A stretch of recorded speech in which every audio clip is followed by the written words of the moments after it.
नमस्कार। आज हम एक बहुत ही दिलचस्प कहानी की गहराइयों में उतर रहे हैं। कहानी का नाम है माटी का राजकुमार।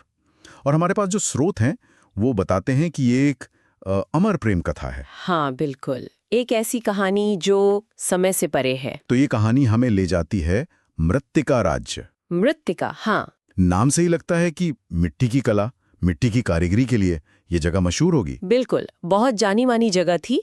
और वहीं थे काशीनाथ, एक बुजुर्ग मूर्तिकार। हाँ, और उन्होंने अपनी जिंदगी की सबसे बेहतरीन रचना बनाई, मिट्टी का एक राजकुमार। वीर नाम था उसका, वीर। वीर। कहते हैं वो मूर्ति इतनी इतनी जीवंत थी कि लोग कहते थे भाई ये तो बस अभी सांस लेने ही वाला है। और एक किंवदंती भी जुड़ी थी इससे अच्छा, क्या?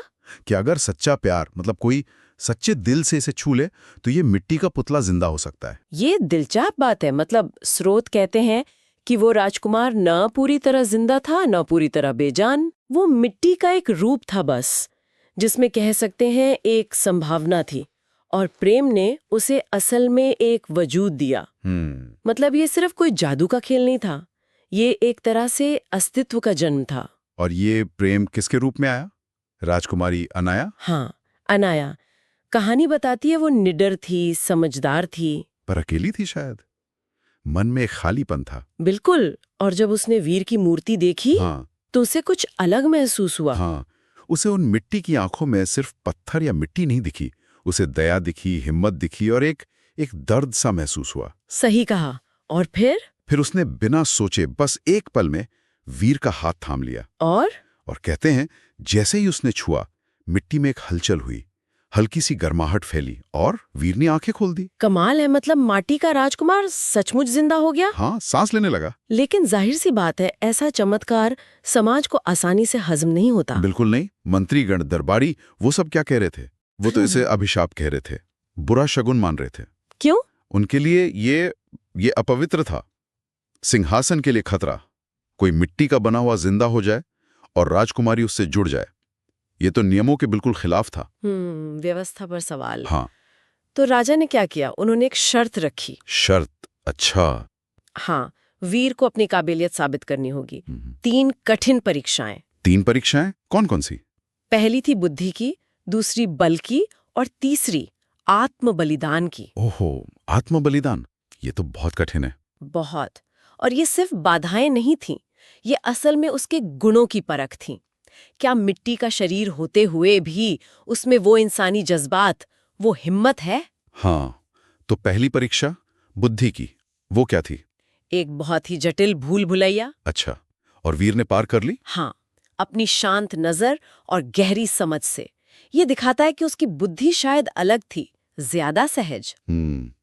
फिर दूसरी परीक्षा बल की। हाँ, एक भयानक राक्षस से लड़ाई। और इसमें मिट्टी का शरीर तो नाजुक होगा। बिल्कुल।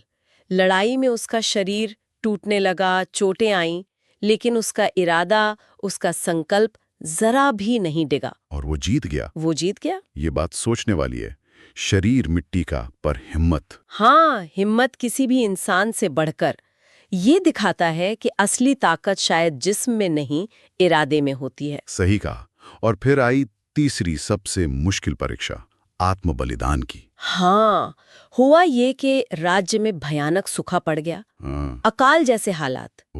और तभी एक भविष्यवाणी हुई। क्या भविष्यवाणी? कि अगर वीर, जो मिट्टी से जन्मा है, खुद को वापस मिट्टी में मिला दे तो बारिश होगी, धरती फिर से हरी भरी हो जाएगी। ये तो मतलब अपनी जान देनी होगी। वीर ने क्या किया? कहानी कहती है वो मुस्कुराया। मुस्कुराया? हाँ, और उसने कहा, मैं मिट्टी से ही तो बना हूं, और अगर मेरे मिट्टी बन जाने से जीवन लौटता है तो इससे बड़ा सौभाग्य क्या होगा। कितनी बड़ी बात कह दी। और बिना हिचकिचाए वो उसी जमीन में वापस मिल गया, मिट्टी बन गया। और फिर बारिश हुई? हाँ, जैसे ही वो मिट्टी में मिला, बादल घिराए, जोरों की बारिश हुई, सूखा खत्म, हरियाली लौट आई। वीर ने अपना बलिदान दे दिया।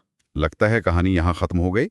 नायक ने अपना सर्वोच्च बलिदान दे दिया। हाँ, ऐसा ही लगता है। पर कहानी में एक मोड़ अभी बाकी है। अच्छा, अभी कुछ और है क्या? हाँ, कई साल बीत गए। राजकुमारी अनाया अब बूढ़ी हो चुकी थी।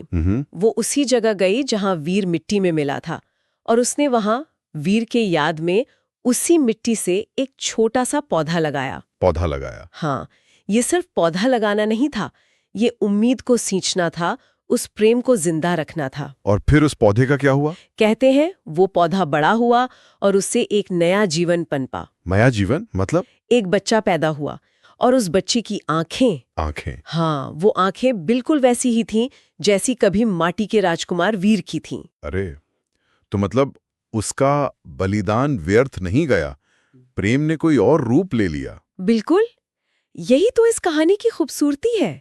ये हमें प्रेम, त्याग और जीवन के चक्र के बारे में सोचने पर मजबूर करती है। क्या सच में कुछ खत्म होता है या सिर्फ रूप बदलता है? सही सवाल है।